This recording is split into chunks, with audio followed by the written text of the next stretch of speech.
Good afternoon, everyone. It is 3:30, so we are going to go ahead and get started. My name is Commissioner Stefan Redding Lallinger. I'm standing in for Committee Chair Kalila Slater Harrington today. She may be joining us, but she had a conflict at the beginning of today's meeting, so she asked me to stand in for her. But she may be joining us later in the meeting. So I'd like to begin by welcoming everyone to the February 4th meeting of the Teaching and Learning Committee. If you have not yet done so, please mute your phone. Anyone who does not mute their phone may be muted by the call moderator or removed from the call. Additionally, please turn off your camera if you are not a board member or the CEO and her staff. I will now read a roll call of the board to identify who is present. Please identify yourself first before speaking for the record. Commissioner Kenyatta Bay. Commissioner Kenyatta Bay, present. Great. And I'm pretty sure she's not here, but just for the record, Commissioner Slater Harrington. Okay, not here, not present. So that makes 2/3 of the committee present. We've got only a few things on today's agenda. We'll be having a presentation about, excuse me, still pulling up my agenda here. We will be having a presentation about supporting our continuum of learners.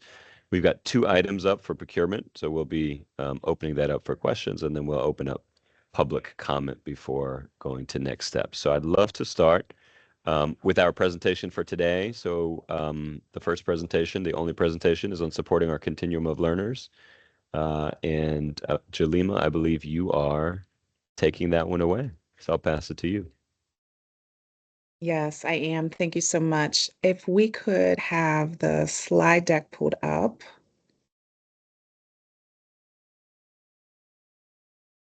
Dr. Judkins, are you managing slides today? Normally Jonathan does. Jonathan, are you pulling those up? Yeah, there we go. Great. Wonderful. Thank you so much, commissioners. So good afternoon. My name is Jalima Alisea. I'm the Executive Director in the Office of Teaching and Learning, and I'm very excited to be with you this afternoon to talk about how we in City Schools are supporting our continuum of learners. Next slide, please. So our agenda for today, we'll talk about the connection to the priorities and goals. We'll also identify who are the continuum of learners in City Schools. They are students with disabilities, our multilingual learners, and our gifted and advanced learners. And we'll talk more about the programming and how we are supporting the continuum of learners through a collective approach across offices. So ground in the strategic priorities. This presentation today is grounded in priority 1, 2, 5, 6, and 7. And then also alignment to our district goals. Really, when we're talking about the continuum of learners, we see alignment across all of our district goals of wholeness, literacy, mathematics, and graduation. And so as you're engaged in the presentation, you will see where we're aligned across the board to those goals and the work that we're doing. And then finally, as we think about the portrait of a graduate and the competencies that we see for our young people, we want to ensure that these competencies are reflected in all of our young people, inclusive of our diverse learners. So we are ensuring that our students through supports and scaffolds have the opportunity to leave City Schools with all of these competencies so that they're able to be confident and effective communicators, able to advocate for themselves and say what their needs are, to be able to be creative and innovative thinkers, and of course, adaptable and flexible. Next slide. So who are our continuum of learners? I want to start with this incredible quote. There was recently some research done by TNTP, and that research came out in a brief called Opportunity Makers. And I'm lifting this quote from that. Young people who are confident they belong in their learning environment can engage more fully in their learning. And so this is really what we're striving to do across the board in academics, and making sure that our young people, inclusive of our diverse learners, are confident that they belong in all learning spaces. And so in City Schools, our students with disabilities make up 15.2% of our student population. Our multilingual learners are our learners with a range of English proficiency from home languages and their cultural backgrounds. The incredible linguistic and cultural diversity that they bring to our spaces. That's about 14%, a little over 14% of our student population in city schools. And then our gifted and advanced learners make up 10.6% of our population in city schools.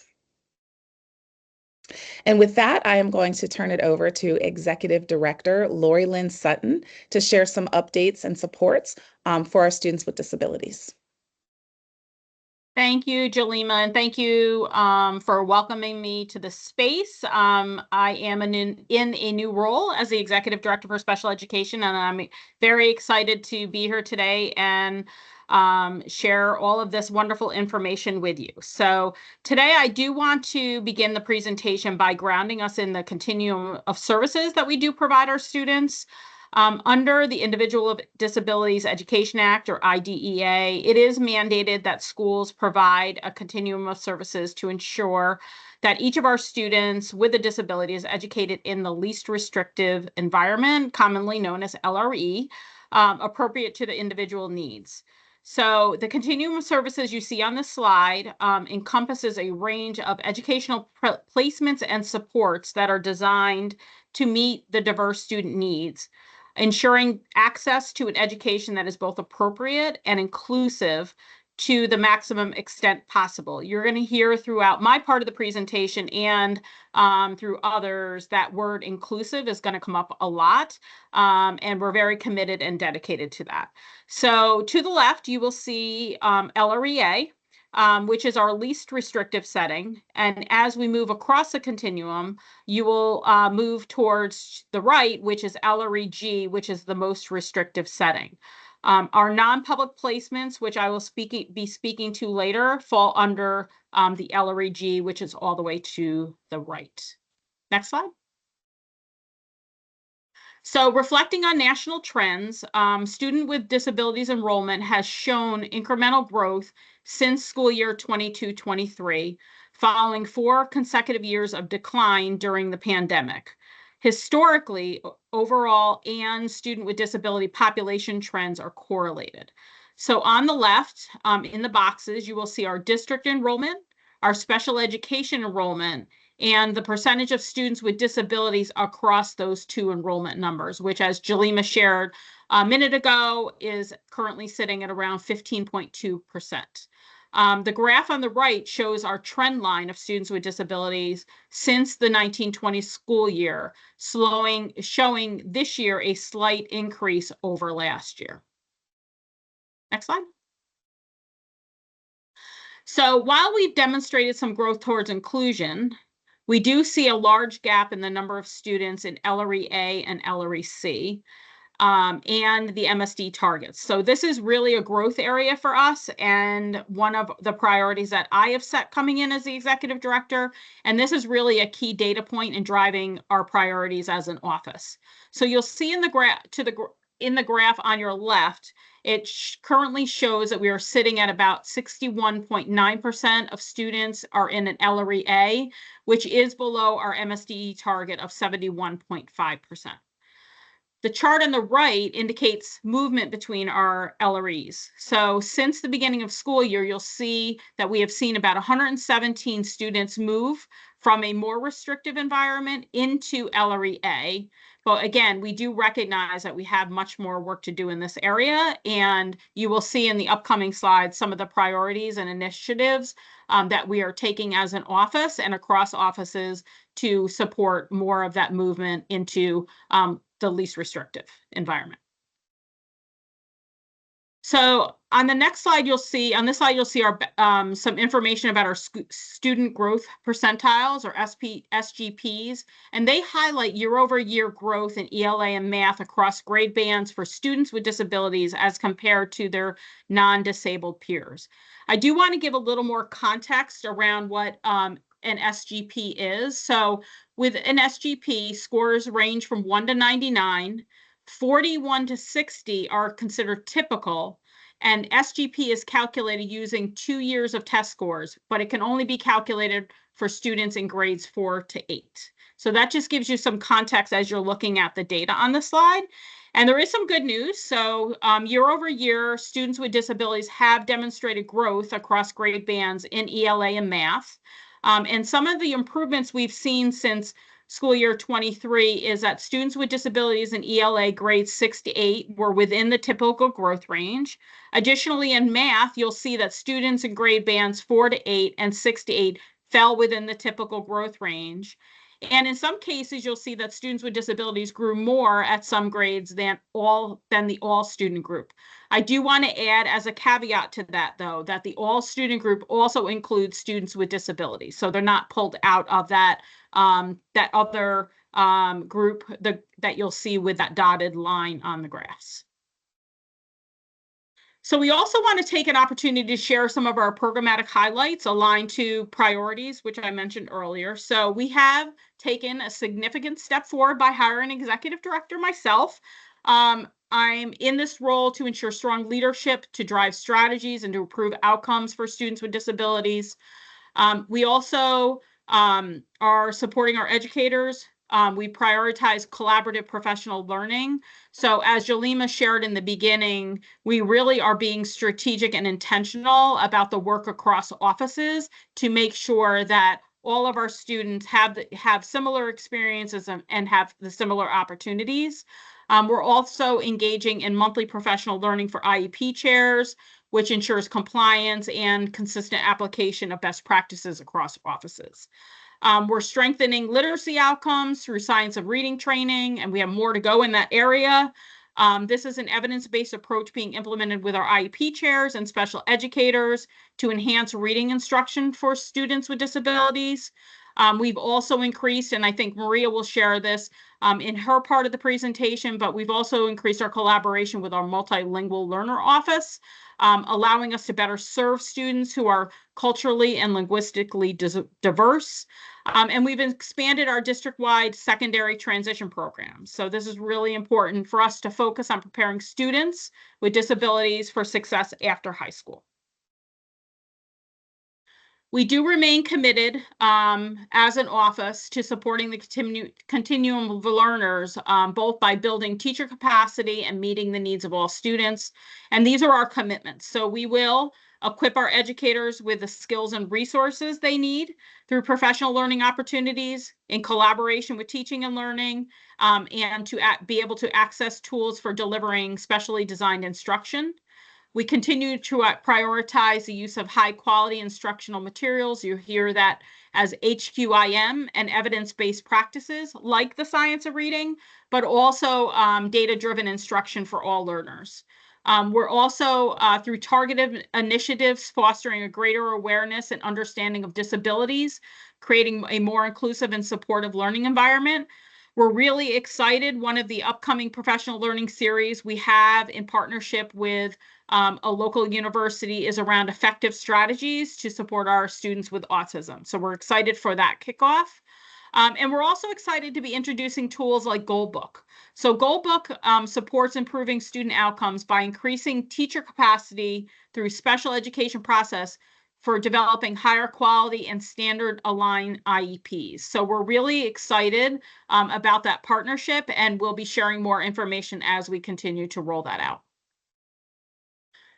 So next, we're going to look at our non-public placements. So as I shared earlier, our non-public placements are in the LREG on the continuum of services. And just to give a little bit of a background on what non-public schools are, they serve as specialized education environments with our students for our students with disabilities who cannot be adequately met in public school settings. They offer tailored supports and services to ensure students receive the education they deserve.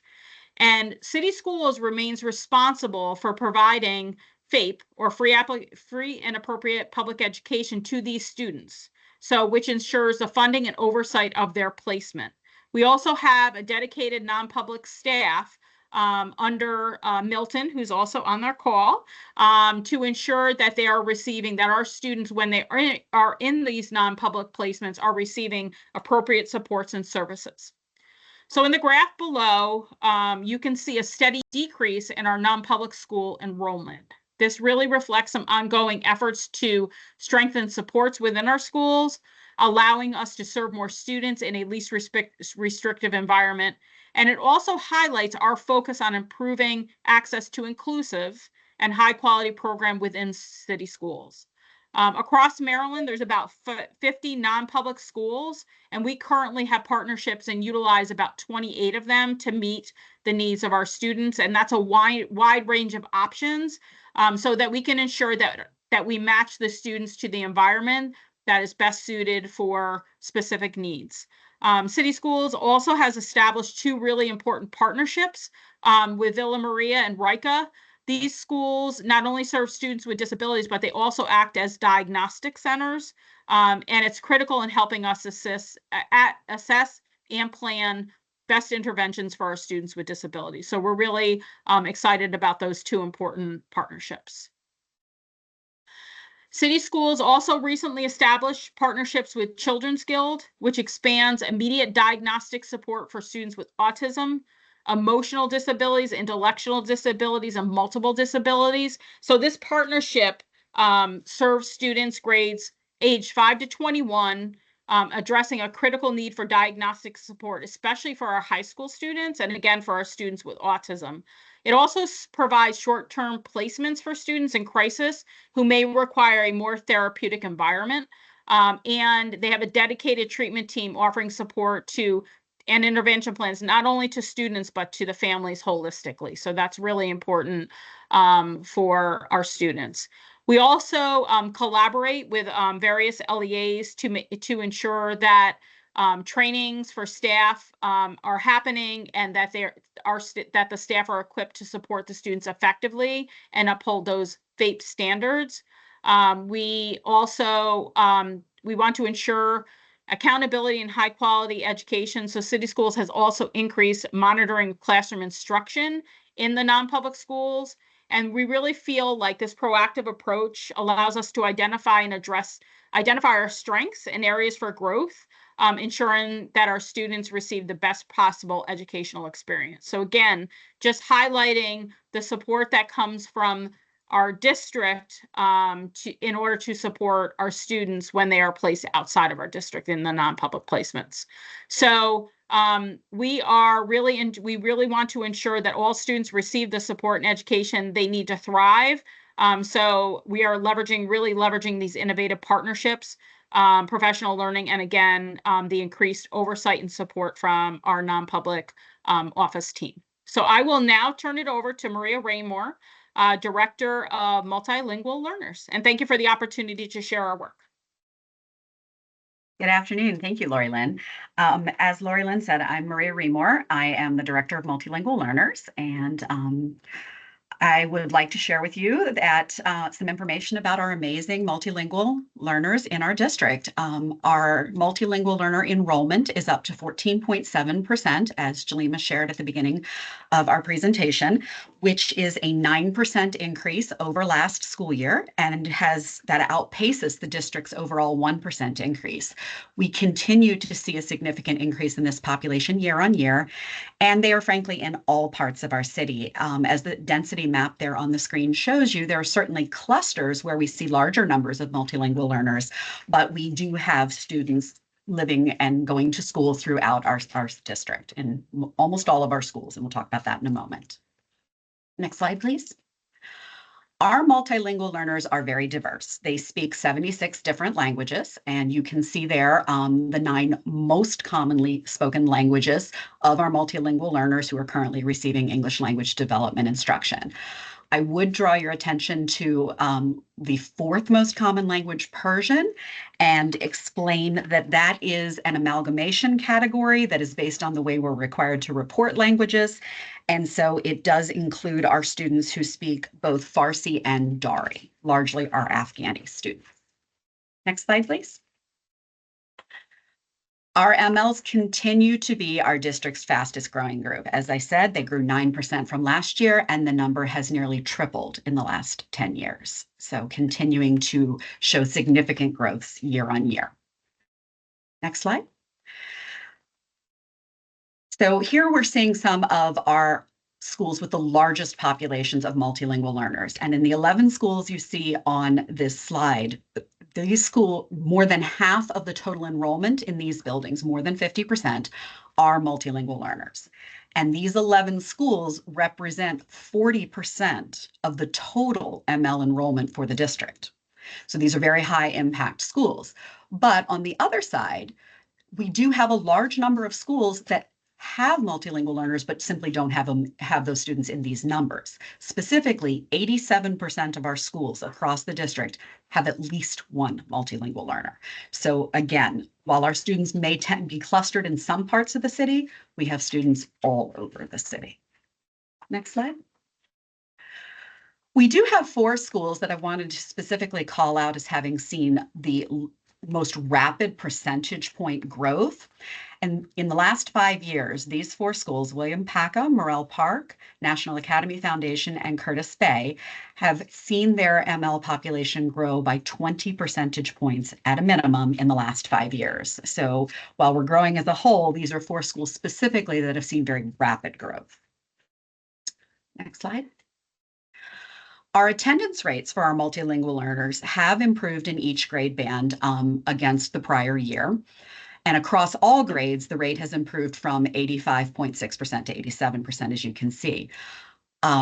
Consistently, we still continue to see our high school rates lower than that of our pre-K to 5 elementary students and our middle school students, although those numbers did see an increase as well. And this is often a result of these students in those upper grades having, frankly, competing priorities with having other responsibilities to their families. Slide. We looked at the growth on Access for ELLs, which is the MCAP assessment for measuring progress in English language proficiency. And when we looked at the growth from the 22 to 23 school year to the 23-24 school year, what we see is that our elementary students were more likely to have met their individual growth targets than our middle or high school students. That has been a consistent trend the last couple years, and as a result of that, we are starting to focus more efforts in those middle and high school grades. We do not yet we're actually in the middle of the access window for this current school year. Students are wrapping up that testing in the next couple weeks. Next slide. So in terms of some of our programmatic highlights around our multilingual learners and English language development instruction, we've invested quite heavily in professional learning, and that has included the expansion of our high impact PLC, and those are our schools that have 30% or more of their students receiving English language development instruction. For the current school year, that is 17 schools. 4 high school or 612s and 13 elementary or K8s. We have 4 more schools that hit that 30% mark this year that we're hoping to add to this PLC so that we can continue to provide these specialized supports for these high impact enrollment schools. We have a number of other PLCs, including our work around the writing revolution, really digging into working with teachers on how to teach writing skills to our multilingual learners. And there are a number of other professional learning opportunities for schools and teachers. We've had growth in our dual language programming. As of this year, Lakeland has dual language programming all the way up through 8th grade. It's been a labor of love in that building, but as of this year, they're all the way up pre-K through 8. John Rura, which just came on board with dual language programming a couple years ago, has added 1st grade and will continue their progression through the different grades over the coming years. The next highlight I want to call out is particularly near and dear to my heart. We have increased our partnership with Human Capital to close our ELD teacher vacancy gap. And I want to actually call out that at this time last year, we had over 70 ELD teacher vacancies. As of a position that was offered last week, we are down to 6. And that is entirely a result of this increased partnership we have with our Human Capital office. It also includes some of our international teachers really coming in and filling some of these positions as well. We've continued to increase and grow through our Multilingual Enrollment and Support Center. We've added some additional staffing there. And as of the end of December, from July 1st through the end of December, we have served over 2,000 students through that office. Next slide. Looking ahead to how we're supporting our learners. As Lori Lynn mentioned in her part of the presentation, we are committed to building educator capacity and meeting the needs of all students. And in terms of building that educator capacity, as I shared before, we're really investing heavily in professional learning for educators.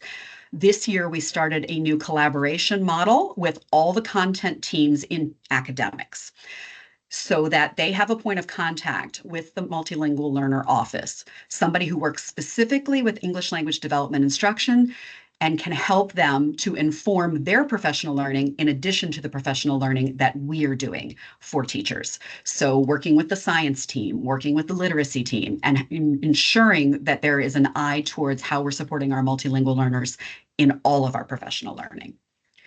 We have expanded the professional learning that we offer to content teachers. Specifically, we have an introduction to ML's PLC that is open to educators of any content area.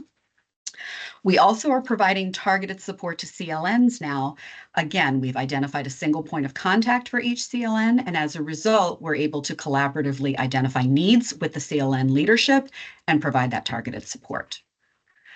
In terms of meeting our students, and this was something that Lori Lynn also referenced, we have done joint professional learning with the Office of Special Education for leaders in both the schools office and the academics office. We continue to collaborate with the Office of Special Education and in Gifted and Advanced Learning Office to incorporate support for multilingual learners in their professional learning development as well. I also want to call out the collaboration that we do with the Gifted and Advanced Learning team to ensure that we're accurately identifying our gifted and advanced multilingual learners. The nonverbal screener that is in use has really gone a long way towards ensuring that we're able to identify our kiddos who are gifted and advanced learners, but may still be acquiring English. Next slide. Looking ahead, so as I shared a moment ago, we are looking to expand that high impact PLC to include those 4 new schools that have hit that 30% threshold. We also have a PLC that we are opening up to all schools next year, where we have someone called an ELD rep.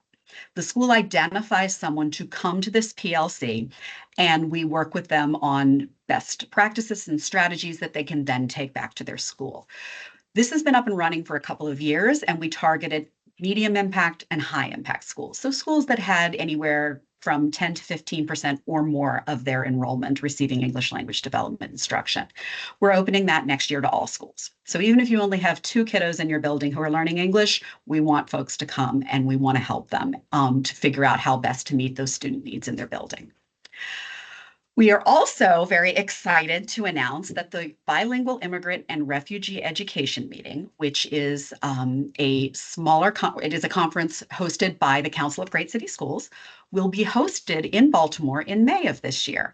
This is a huge testament to the work we're doing and the fact that we have really put supporting our multilingual learners at the forefront of our decision making. And it's very exciting because it gives us an opportunity to showcase what's happening in our schools, what's happening in our district, and to learn from other districts. Finally, we are working on a plan for an expansion of access to the Seal of Biliteracy.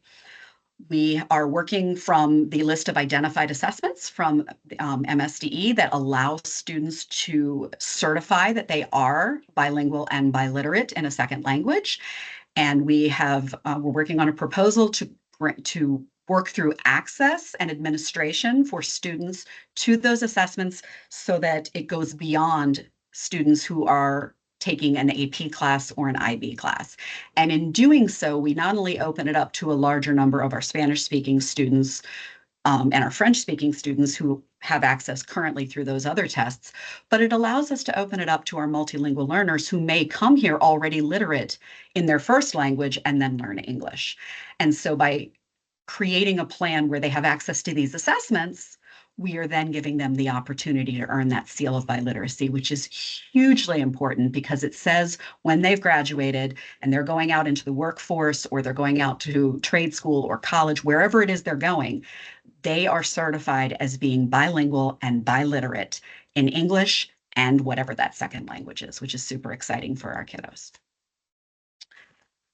At this point, I am going to turn it over to Dennis Jutras, our coordinator for Gifted and Advanced Learning.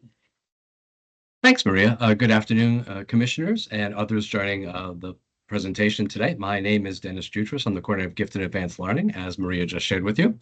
Walk you through a few of the highlight slides that we have. I would like to point out the 5-year trend of formally identified gifted and advanced learning students. I'd point out specifically that the past 2 years, we've seen a marked improvement in the number of students overall being identified.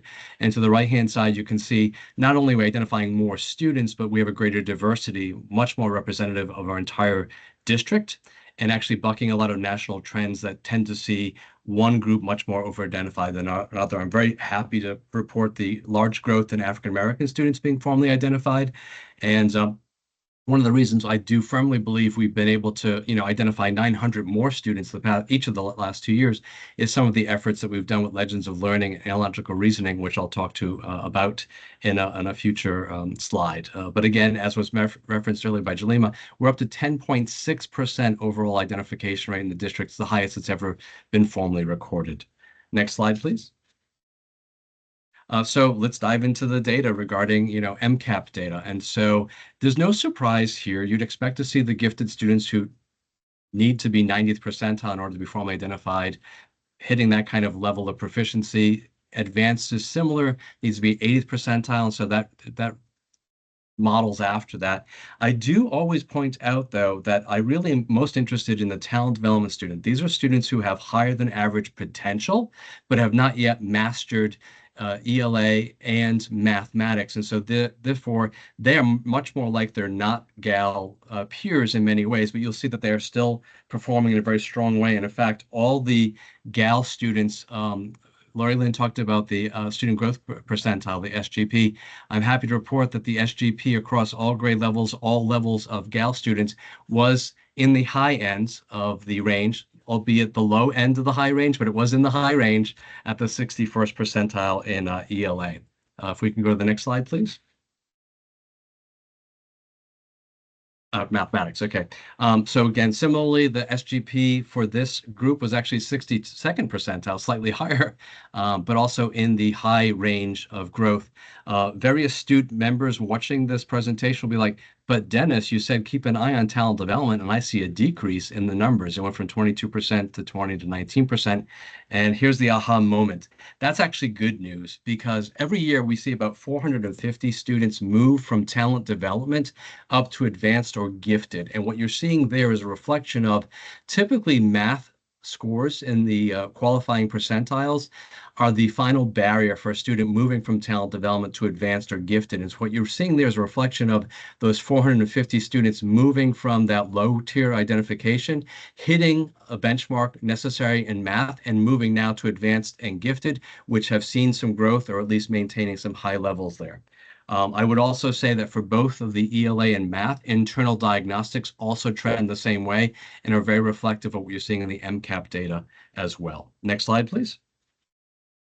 I do want to point out, we shared yesterday with a group of delegates that Blueprint funding has been very instrumental in allowing schools to have greater flexibility in offering choices that mirror the voice and choice of our students, which is what I think all good education systems should be doing.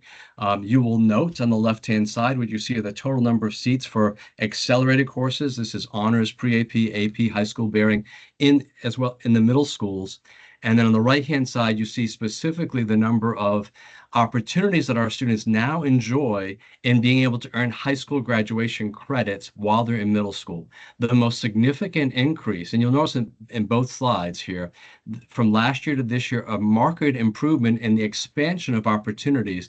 And that was because, one, the teaching and learning content offices in consultation with my office worked to renorm expectations around honors, courses, and we also put out a clarion call to all the schools and say, how can we be more equitable by extending opportunities for every student to avail themselves to the highest level of challenge? And I think you'll see that many schools replied in an affirmative way and added additional seats and course offerings. I specifically want to call out, and I'll mention it again later, but it's so important, that ours is the first district to start to afford students to earn English 1 credit as part of the honors pathway in 8th grade. In past years, our students were taking the 9th grade curriculum, but they weren't getting the credit for it. Now we call it what it is, which is Honors English 1. And so there are 971 students, give or take, who should matriculate and go to high school with an English 1 credit. You have an equal number of kids that'll be able to go with Algebra 1 credit. And either Spanish 1 or French 1 credit. So our opportunities for students to meet those state expectations of by the end of 10th grade of college and career readiness is increasing, and we're very happy about that information. Next slide, please. Advanced placement, and I shared this with the board last week, I believe, or last month we talked about some things, but here you'll see again the 5-year growth trajectory. We have done a number of incredible things. One, we've expanded the number of seats for students. We're also, if you look carefully at the 22-23, 23-24, you'll see that there's a smaller gap between tests taken and students enrolled in the AP classes. We are averaging, if you're in an AP class in Baltimore City Schools, we expect 90% or greater of those students will sit and take their exams. That's a marked improvement from pandemic year that we were at 62, low 60s.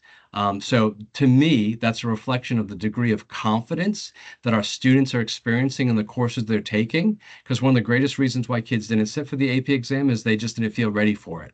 And so having 90% of our students who are enrolled in a class taking it for the full year and subjecting themselves to a 2 to 3 hour exam in May, to me is a testimony to the work of those teachers and that we've resourced those classrooms, and to the students being, just persevering and being successful in that particular area. On the right-hand side, I do want to point out a dramatic increase.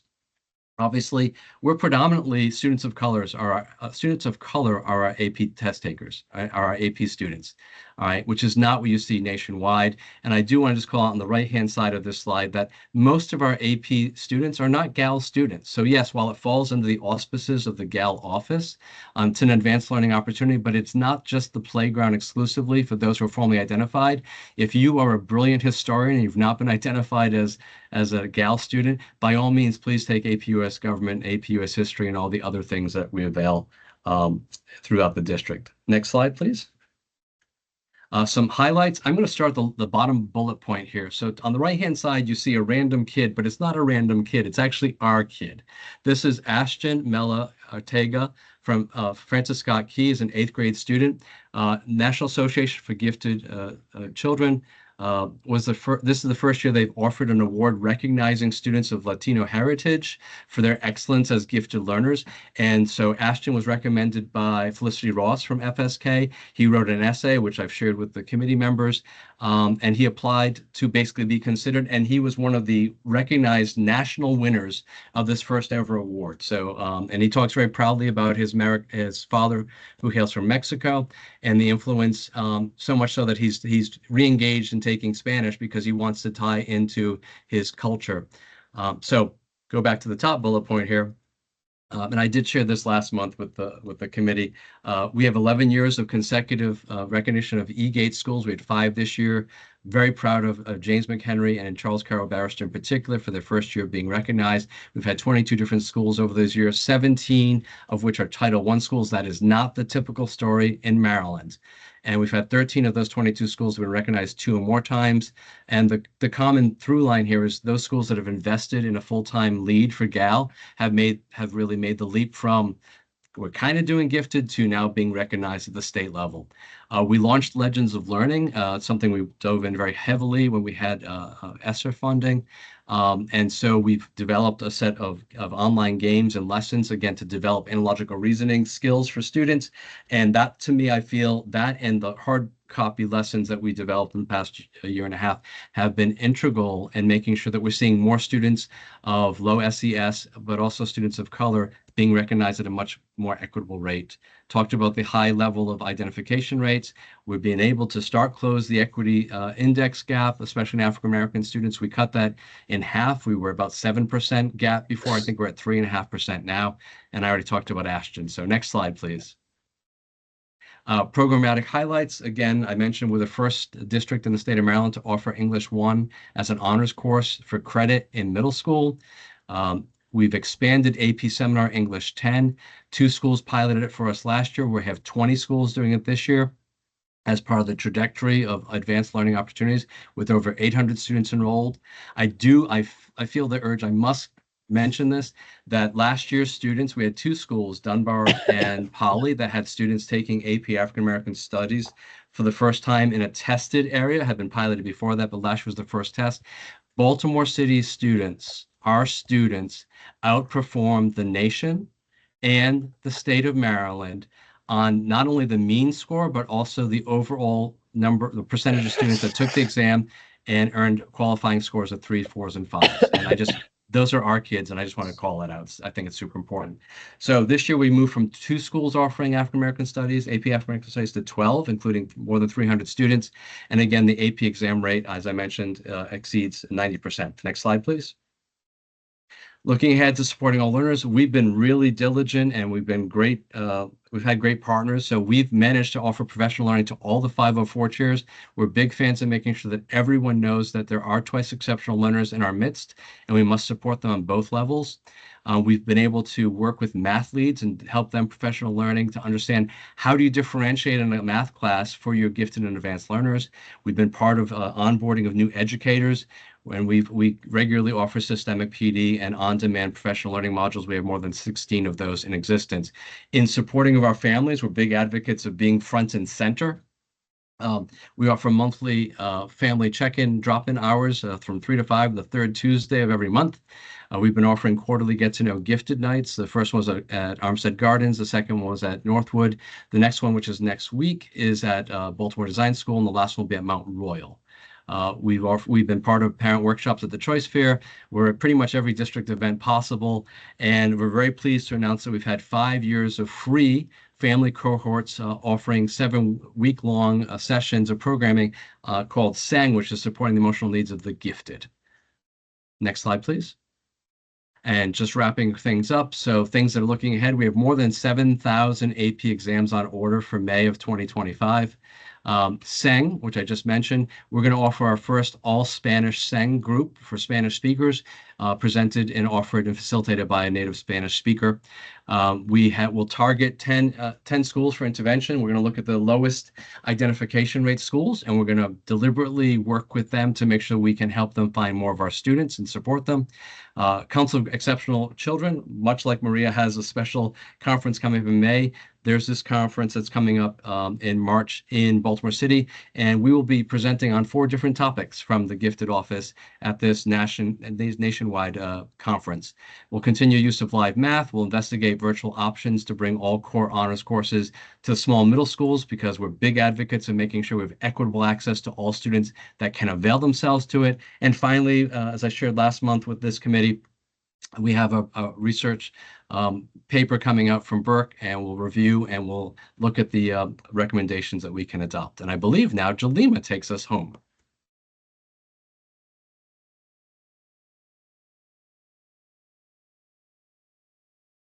There we go. I'm so sorry, my computer. So yes, thank you so much. We heard some really incredible work that's happening for our continuum of learners. And so as we look ahead, really thinking about how we're enhancing adult capacity, but also this integrated approach, making sure that the continuum of learners and meeting their needs is really a focus of all of our offices across academics. And so one of the things that we have done is the reorganization of departments to support teachers in meeting the needs of diverse learners. And so we have now in the Office of Teaching and Learning a new team that is focused on meeting the needs of diverse learners, specifically students with disabilities, and how that team, the academic strategy and support team, is really supporting content teams to be able to embed pedagogy and strategies into professional learning for all teachers, special educators, and general educators to ensure that all of our students feel not only seen and valued in all learning spaces, but they're we are ensuring that they're having their needs met. Also that embedding systemic professional learning across collaborative planning, resources to support teachers to ensure access to grade level instruction. So making sure that we're developing resources and sharing those that really help teachers understand some of those pedagogical and instructional strategies they can embed to support students, access to grade level content. The science of reading, professional learning, making sure that all of our educators, inclusive of our special educators and our English language development teachers, have an opportunity to engage in that learning. Making sure too that there is differentiated professional learning for teachers and our school leaders, specifically focused on our students with low incidence disabilities, so that we are mindful and also intentional about ensuring that our school leaders and our teachers who service our students with the most significant needs receive the professional learning and support that they need in order to do that effectively. And then finally, building greater coherence for students across all of their learning environments, really thinking of how the students experience and how we're intentional about aligning resources so that students really feel that coherence and that it's seamless in the school. And with that, I thank you so much for allowing us to share those updates with you today. And I open it up to any questions. Thank you so much, Ms. Alicea. Commissioner Kenyatta Bay, do you have questions for our presenters?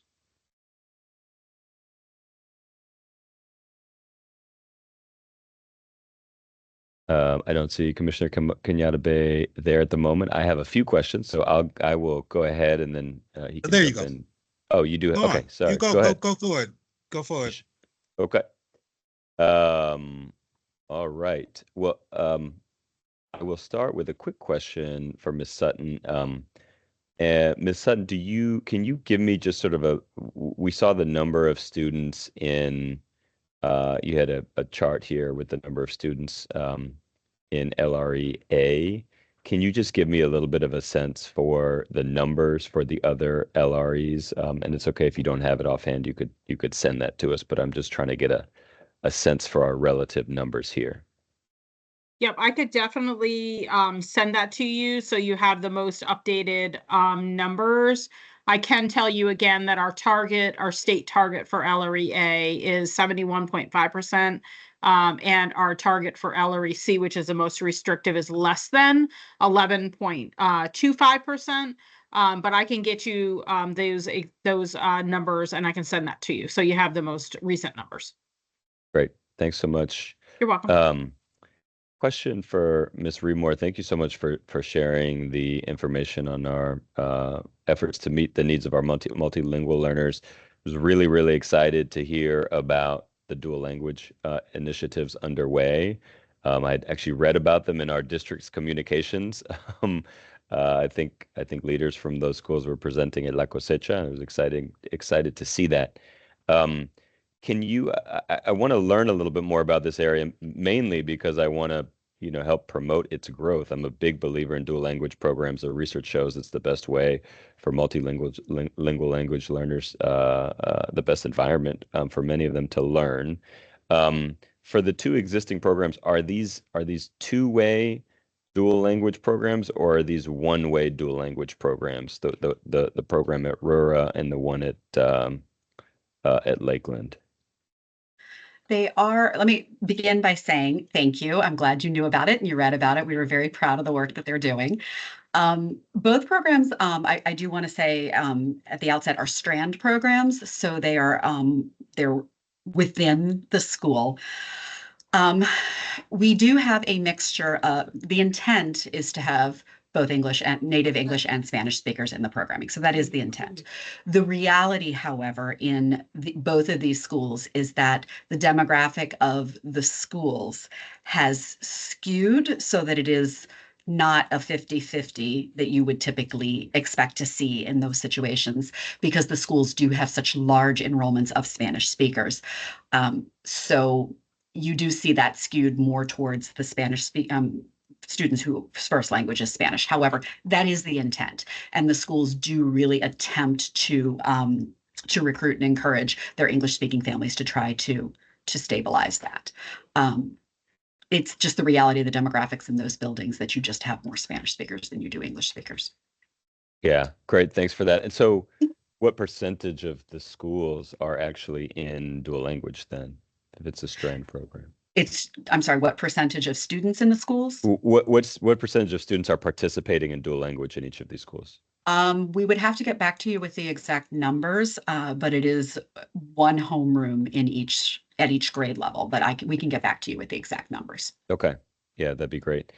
I'm really interested in this area, and I think, for a couple of reasons. I think what I've seen and what some of the research has demonstrated is that two-way dual language programs that are done well have the capacity to attract, students into the district who may otherwise make other choices for their kids, and just are really popular across the board. I've heard it from some of our Spanish-speaking community members in particular that they're really, really excited about dual language programs, and obviously it represents a pretty small sliver of what we're offering right now.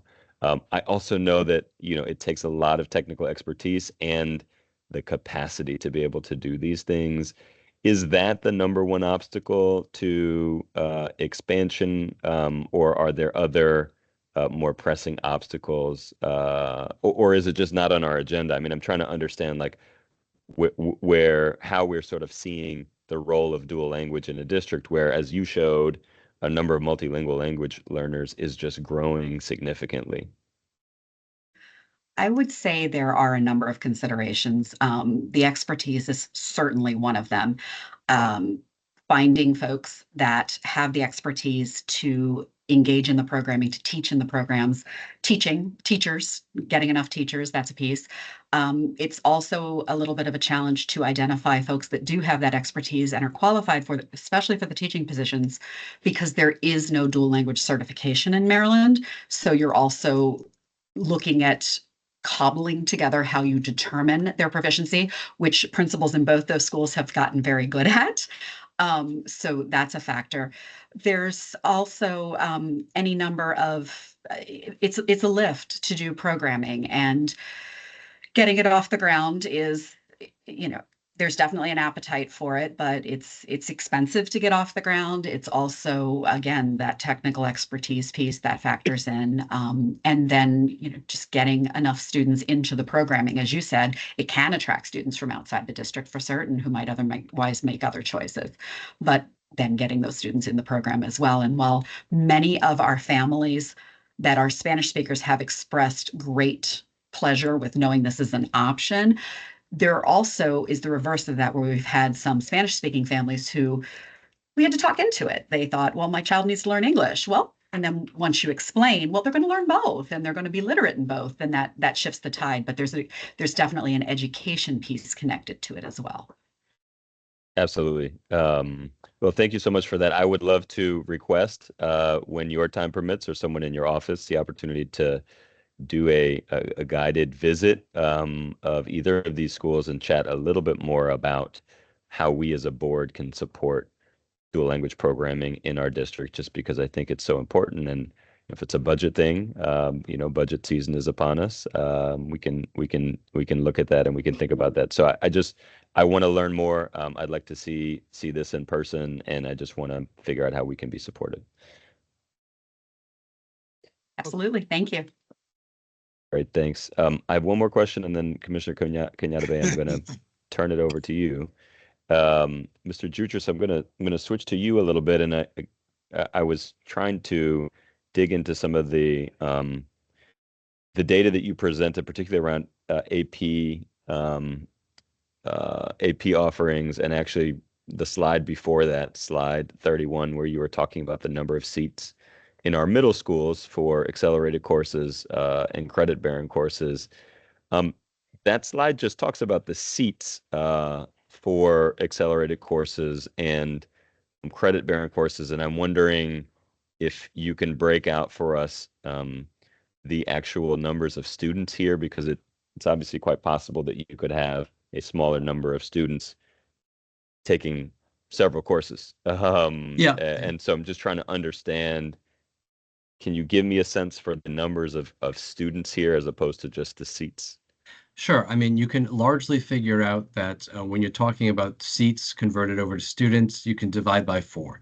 Largely, it's not a solid thing. You've got some students that are just taking a single honors course, but on the whole, in 6th, 7th, and 8th grade, you'd expect to see the average student taking honors courses in math, English, social studies, and science.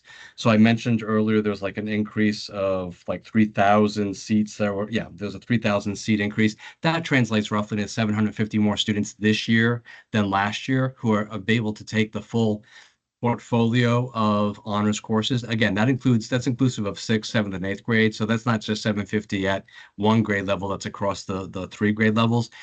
In order for me to give you actual like unique students versus unique seats, we kind of wait till like the year is over, we look at, and then I ask OAA to kind of dive into that more explicitly. But rule of thumb is basically you can divide it by 4. There are outliers. Obviously, you've got students who might be taking Spanish 1 or French 1. That's not a large number across the entire district, but they're also factored into those advanced courses. Okay, thanks. And do you know about how many students are taking geometry? I guess I'm interested in that because, well, do you know how many students are taking geometry?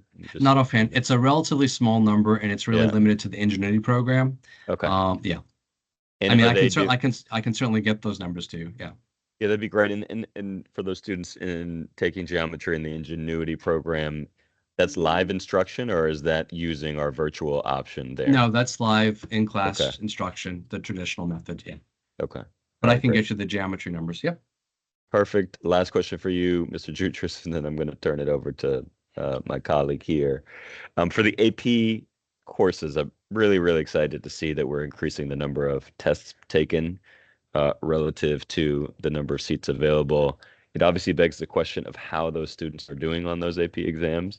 And so do you have an average score that you can share with us in terms of how students are doing, and has that decreased as we've had more tests taken? Those are great questions. And I will say that each of the last couple of years, we've seen a percentage point increase. So while we've added more seats and more students and more tests, and you might expect to see a decrease in qualifying scores, we're actually we're tied with an all-time high. It's somewhere around 33% of receiving qualifying scores. Our pandemic lows were in the 20s. And so we have seen an incremental growth every single year. I think last year was a 2 percentage point increase. But I would also point out another data point that I always, whether it's the CEO or board commissioners, I also look to see a decrease in the 1s, because if you get a 1, that's the same. You could show up on day, you never took the class, you sit down, you're going to get a 1 on the AP exam. So we've also seen a significant cut into we're decreasing the 1s. So we're seeing a big clustering around 2s, which shows growth. That's the equivalent of a D in a college level course. But I can certainly get you, in addition to the geometry numbers, I can get you the current AP, what we call qualifying. Some people say passing, but it's not, it's qualifying rates.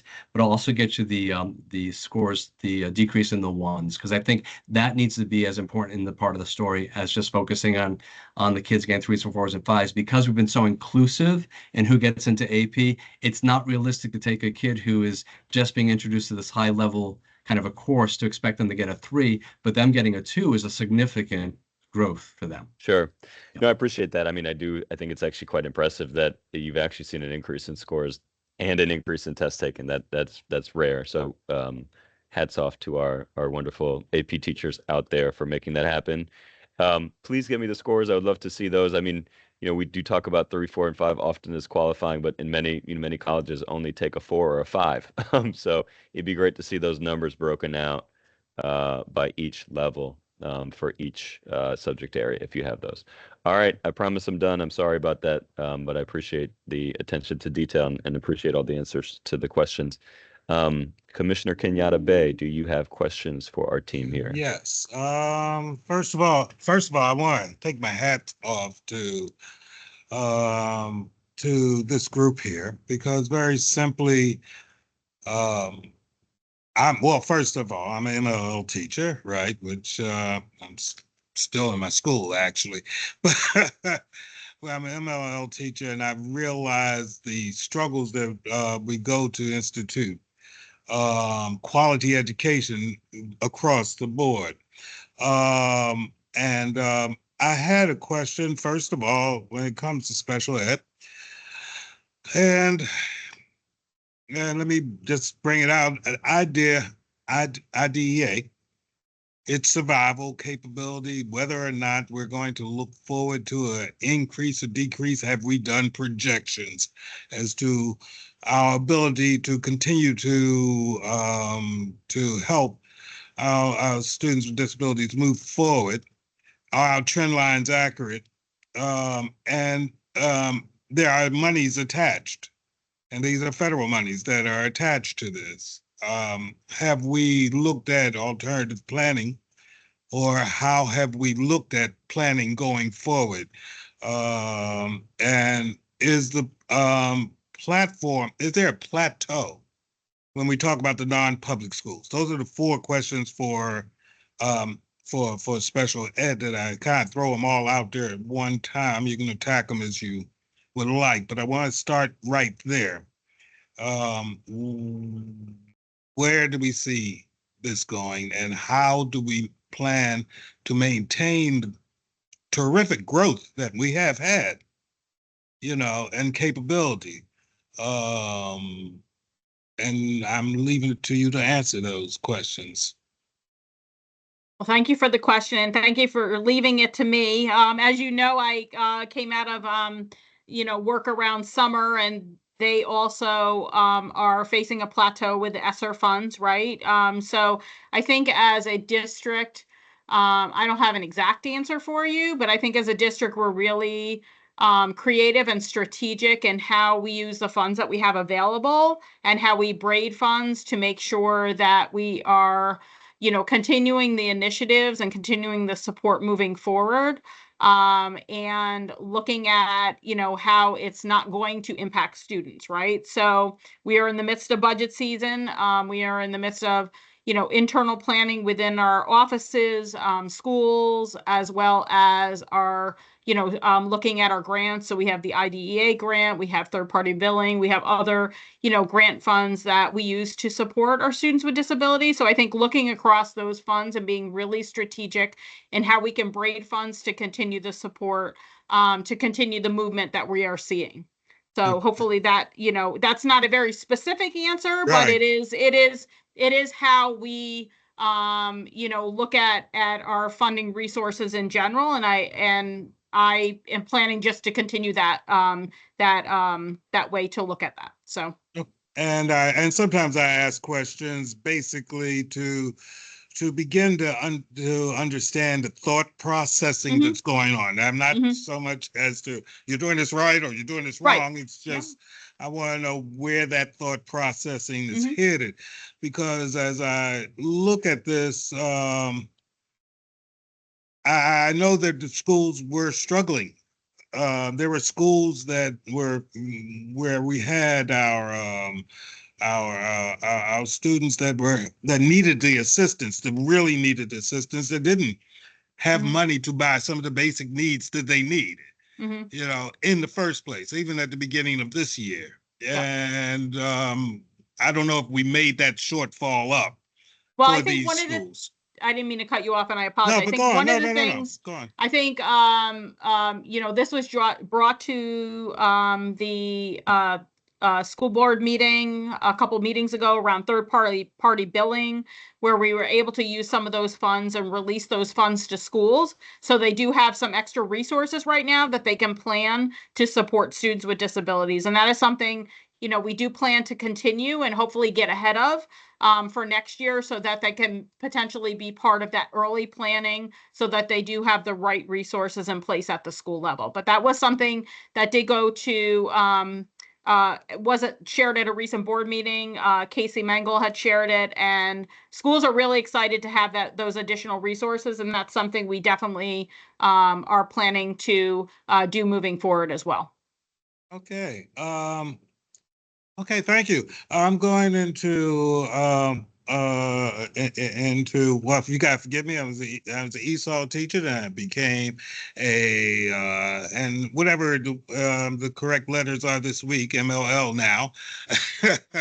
But I moved from one iteration to the other. We have a 14.7% population, according to you in ESOL, with a 9% increase. Am I correct in that? Was that what you had stated? That is correct. We're currently at 14.7%, and that's a 9% increase over the last year. Over last year. Do you expect to see any population growth within certain communities other than the Hispanic community? Like the Persian group, which is an amalgamation of a couple of languages, language bases. I used to teach very high level Russian immigrants a very long time ago. And the thing is that population grew tremendously within a certain time period. Are you planning to see reductions, reverberations of what's going on now in our population? Candidly, Yeah. it's your guess is as good as mine right now. With everything that is occurring. The changes of our groups outside of our Spanish speakers are largely dependent on the groups that we see come as refugees or asylees. When we talk about our languages other than our Spanish speakers, our Swahili speakers, our Dari speakers, our Pashto speakers, Arabic, those are largely refugees. And those populations change based on the number of refugees that are allowed in, excuse me, refugees or asylees. Many of our Afghanis originally came as asylees and now have refugee status. That frankly depends on what those numbers are. And I honestly have no idea what is going to happen with those numbers. I was at a meeting recently where those things were discussed with the Maryland Office of Refugees and Asylees, and they don't know either. No one really has any idea at this point. Those schools with limited populations, you said there are certain schools that only have maybe, one MLL student there.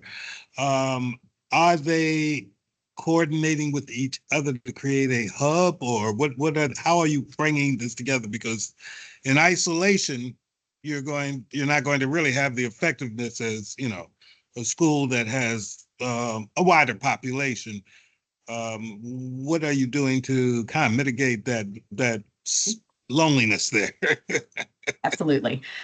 We do try to serve students at their home school, at their neighborhood school. That has been a push for several years to really to move away from a site model, because what we found was that families want to have their children in school in their communities. And what we have noticed as a trend over the last many years is that once a family is in a school, we do start to see the populations grow.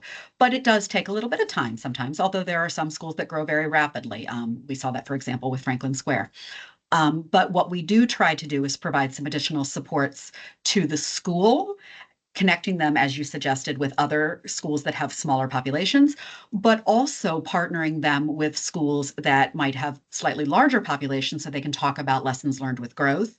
And then also providing district level supports where we have instructional coaches that come out and work with the teachers, provide professional learning for not just the ELD teacher, but also for the content teachers, and working with school leadership as well. Good. You pretty much answered the cross-curricular question that I had, but do you see this fall off after middle school, right? Into high school? Are we looking basically at data that we're receiving from MCAP? Or are we looking basically at WIDA type of scoring where a large population may test out in that age range?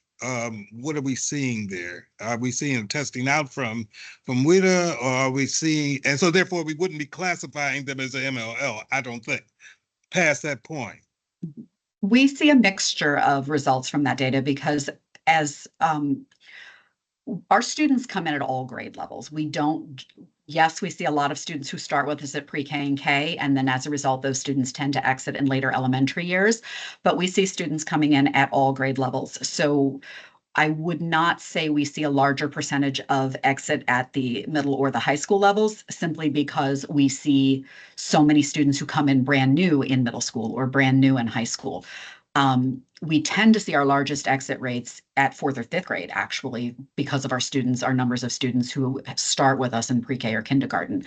And in terms of your data question, we try very hard and encourage schools and work with schools and educators to look at a triangulation of all data, because all of those pieces have a place in the instructional journey of students and how teachers look to meet their needs.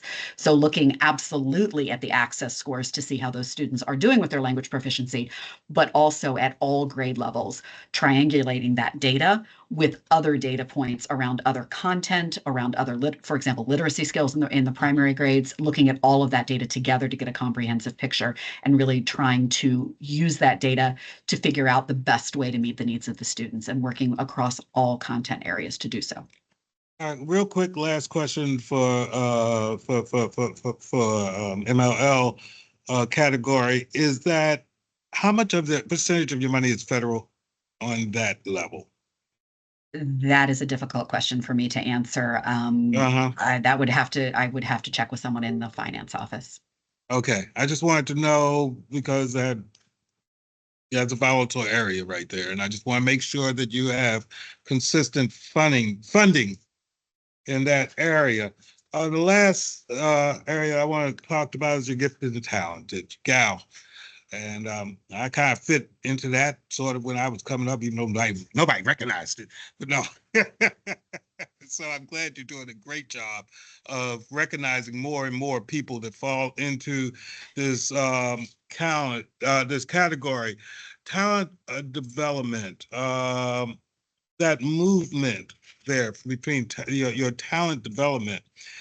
I'm looking at, once again, and I do kind of harken back to the MLL profile, but are we seeing that we're widening the parameters and understanding, because you said you lowered the norm of qualification moving from one to the other, or you modified. I don't say you lowered, but you modified that. And so therefore, are you finding, like I said, gems where you weren't looking before? Just a point of clarification. We didn't modify. What I'm saying is, on average, we see 450 students that earn the next qualifying tier, and then they move from the talent development tier to advanced or gifted. We haven't changed any of the qualifying tiers since the adoption of IHBB and IHBB-RA on October 13, 2020. So just want to be clear on that. What we've been doing is much more actively trying to make sure that before students take a qualifying exam on the Naglieri, that they are exposed in pre-K and kindergarten to what we call these analogical reasoning lessons and games, either via Legends of Learning that we've incorporated lots of time and energy co-developing with them. So the notion is, if kids are exposed to these analogical reasoning opportunities in pre-K, we follow up in the beginning of kindergarten, and then we assess them based on, are you able to decode analogical reasoning? We're seeing a much higher identification rate. Case in point, in January, we didn't have a lot of kids.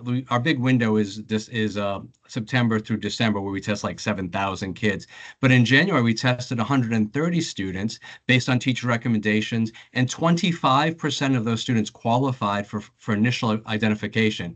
We average between 10 and 15%. We just whole scale assess students. So we saw a much higher return on teacher spotting talent. Okay, good. Thank you very much. You're welcome. I really appreciate it. This clarified a couple of things for me as we move forward. Keep up the good work. You guys have been doing a spectacular job, and the job is I'm going to be candid too, that it's going to be harder.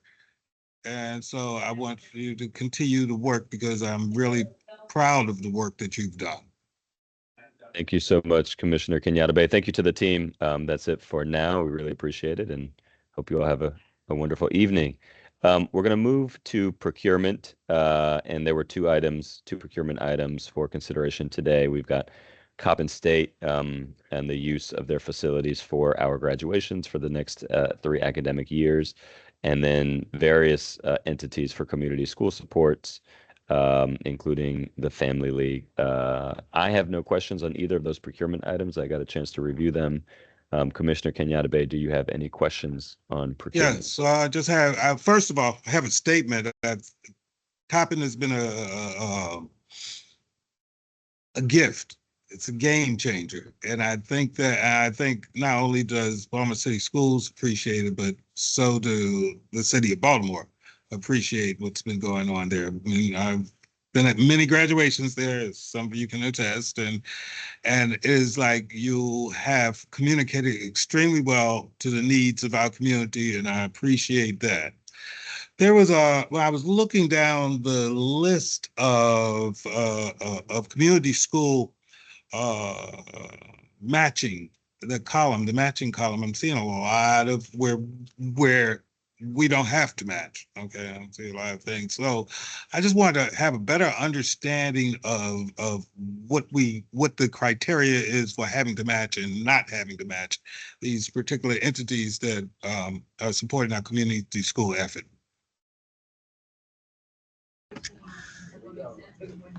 Hello, everybody. I am here. Okay. Hi, everybody. My name is Holly Gonzalez. I'm the manager, one of the managers for community schools. Can everybody hear me? All right, great. Thank you, Commissioner Kenyatta Bay. I'm happy to answer that question. So in this board letter, these are out-of-school time or after-school programs, which are funded by the Family League of Baltimore.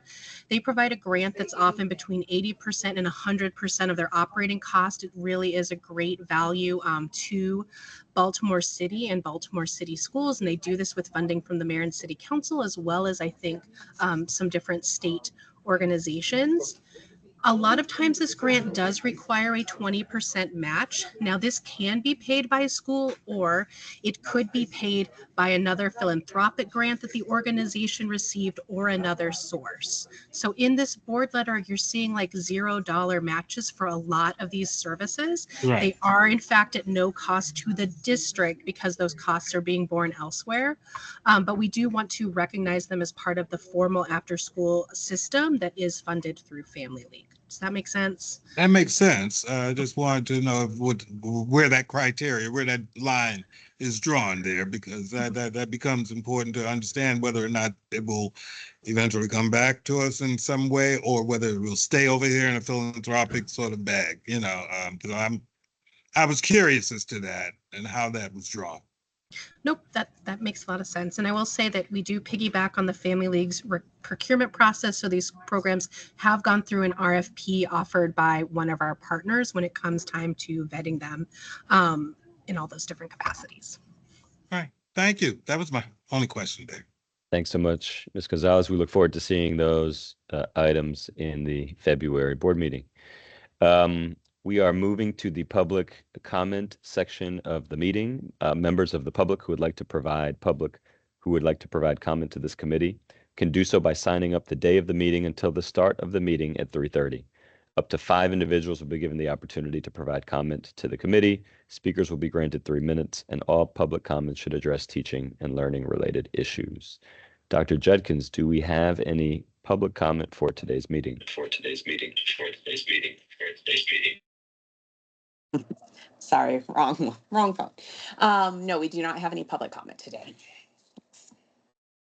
Okay. Mr. Jutras, you referenced a student who won an award, and we are in possession of that letter. Is that for the record, or would you like us to read that letter for all present?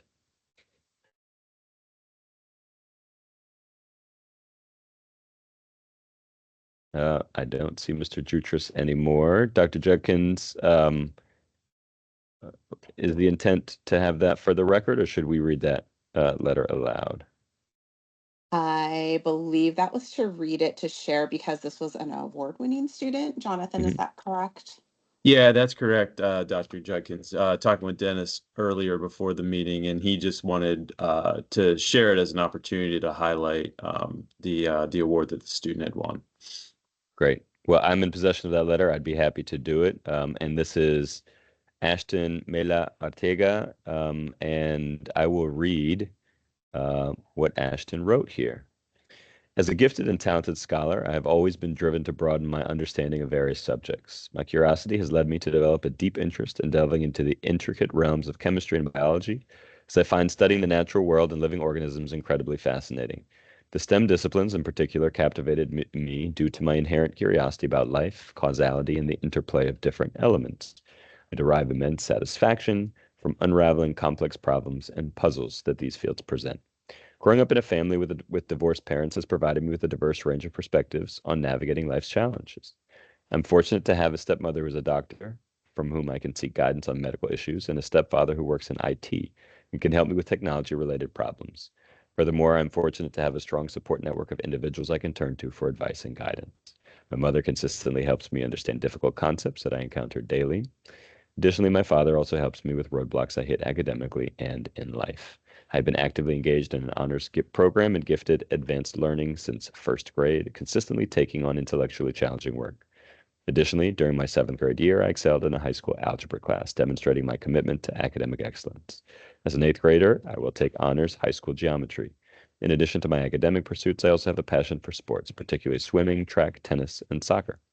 I've been a member of a swimming club for 2 years, and this year marked my debut in track and field. I typically participate in the 800-meter race, showcasing my endurance and athletic capabilities. Furthermore, I've been playing tennis for 2 years and have been involved in soccer since a young age. Within the academic realm, I strive to excel and challenge myself. This is evidenced by my participation in numerous projects over the years. In both my 6th and 7th grade years, my projects for the Science Fair and National History Day competition advanced past the school level and competed with many from different regions. Moreover, I was the sole participant in both, underscoring my capabilities and potential. Additionally, during the same year, I was honored to win the Milton Wolf Prize in Student Advocacy, earning $400 for creating a presentation on how I could benefit my community by creating packages with the necessary equipment for the homeless. I also achieved success in my school spelling bee for 2 consecutive years, advancing to the state competition both times. On a personal note, my father hails from Mexico City. The majority of my relatives from his side are also from Mexico. This heritage has prompted me to engage in learning Spanish, a language I have been speaking since I was a toddler, and I'm now on the brink of fluency. I proudly identify as Mexican American, embracing both cultures through their traditions, languages, and cuisines. I enjoy living my life with my loved ones, and I try to live my life to the fullest while I still have it, because I want to and believe that I can make a difference in the world. And that is the reason I keep waking up every day. That is from Ashton. Ashton, that is quite impressive, quite an impressive track record, an impressive resume that you already have. And on behalf of all of City Schools, we are immensely proud to have you as a student in our system. And on that wonderful note, we will close up the meeting just with a note towards what we have coming up in the future. So our next meeting date will be on Tuesday, March 4th of 2025, where we will get a social studies update and review proposed changes to operator renewal process for the 25-26 school year.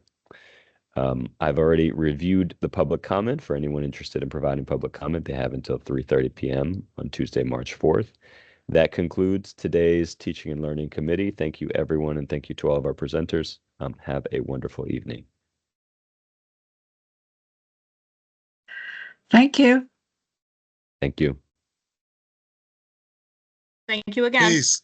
Thank you.